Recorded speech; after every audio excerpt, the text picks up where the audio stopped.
Let me start this vlog by saying I understand why a publisher would want to have their own digital storefront. There are certainly pros that come along with having your own storefront over offering your things on something like Steam. Because for one, if you do it yourself, Steam would not get a cut because you'd be doing it yourself. There's also exclusivity deals, etc. And by even bringing this up, I know I'm wading into what is recently a pretty hot button issue with people, specifically related to the Epic Store. And I'm not getting into that specifically. I understand both sides of the coin. I understand publishers and also consumers' views on this. And I'm in a very unique position as someone who plays games for a living, because it really doesn't matter to me. Wherever you want to put your games is fine. I will play your games wherever. I'm constantly getting codes to play games. I get a lot of stuff from developers and publishers. Oftentimes it's Steam. Increasingly, I'm getting codes for other platforms as well. Every once in a while, I'll be thrown a Uplay code, and I'll be like, oh yeah, that exists. I forgot. But I'm bringing it up tonight because I had to deal with a new one, because there's a new kid on the block, and it seems like there's a lot of these lately. And again, I understand how that could be frustrating from a consumer standpoint of like, oh, good, I have to install yet another thing. This time, it's Rockstar Games, because it's Saturday game night. Hello and welcome to Saturday, by the way. And we are actually doing an episode of GTA because we had never covered the casino content. And we said, all right, we got some good ideas. We're gonna do this. We're gonna get in there and cover the casino update. But when we loaded up Steam and we loaded up GTA, it then had to install the new Rockstar Games Launcher.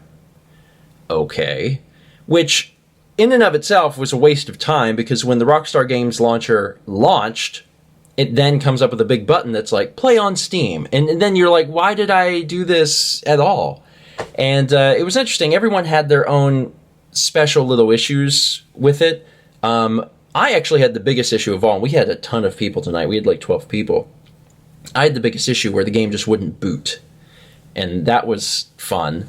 And after re-downloading the game and then looking into it online and trying to figure out exactly what the problem is, the only way I could get the game to launch was to completely close Steam, go into program files and find the Rockstar Games Launcher executable, run it as an administrator while Steam was closed, and then when it opened and I hit play on Steam, only then would it load the game.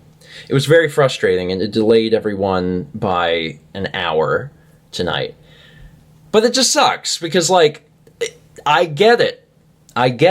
You know, they are certainly setting themselves up to get more revenue, to have access to more, you know, people and their accounts and stuff like that. There's a lot of advantages. There's a huge amount of pros for Rockstar and all these other companies to have their own digital storefronts. But it is still kind of a drag. And when you have one or two, it's not that bad. And when you start getting up to multiple, you're like, eh. And it's not that Steam should get a pass on everything. Like, if other storefronts can do things better or be a better value for the consumer, then flourish. Go for it. And again, I understand from a consumer standpoint that it can be a little crummy when a certain storefront gets exclusivity, or if a publisher backtracks on a promise. If they said they were going to have it for multiple platforms and then they change it to just one. I understand that too, and I know that that sucks for a consumer, but I also understand their point of view, because if they're a small indie studio, they probably could use that exclusivity money. That might mean the difference between them working on, you know, their next game or not. So, like, I understand all these things, but tonight, having to deal with yet another storefront was a nightmare. It delayed us heavily. And now I have yet another icon on my desk. Yeah. Anyway, it went good though. The casino update is, it's fun, and it has the same like level of detail that Rockstar generally provides. It's almost too detailed, and actually Jeff had mentioned it in the recording, and I'd kind of agreed with his synopsis of the fact that, like, real life casinos are depressing. And they are. Like, there's that glitz glam, etc. of the casino, but it's also one of those experiences of like there are no windows, you're not supposed to know that time is passing, and Rockstar, to their, you know, to their credit, like emulated all of that really well, but also that same like feeling of like, I don't know, sadness, it felt like that. Also, man, going from that light to this is just like, I am orange. Let's fix that.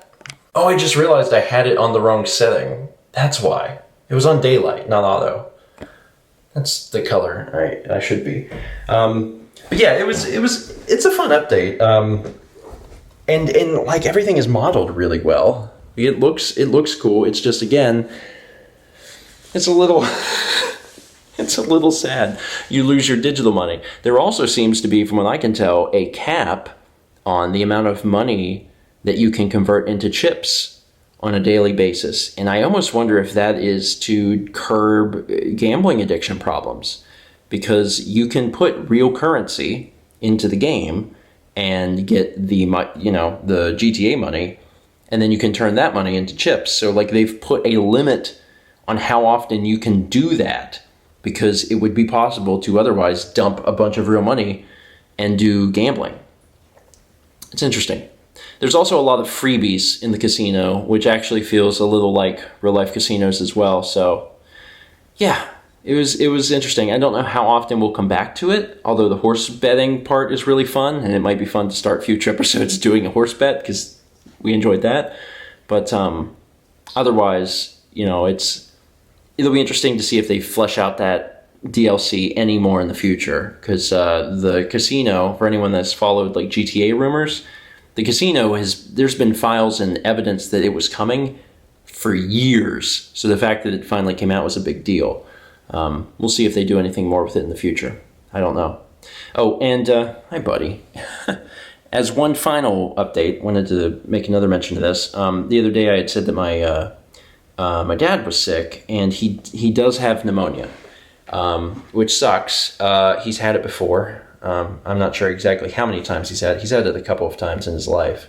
But he's resting. He's on medicine. He's had like a steroid shot. He's on, like everything that, you can do, he's doing. So just give him time and he'll rest, and hopefully everything will be all right. And I'll keep you guys updated on that. I'm sure he misses you, because he was over here taking care of you when we were on the other side of the world, bud. Dad loves the cats.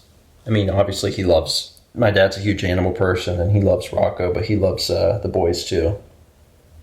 And by the time the end of the trip was up and we were coming back, like he had pictures of the cats just laying in his lap, and sometimes he'd have both cats, and they really took to him.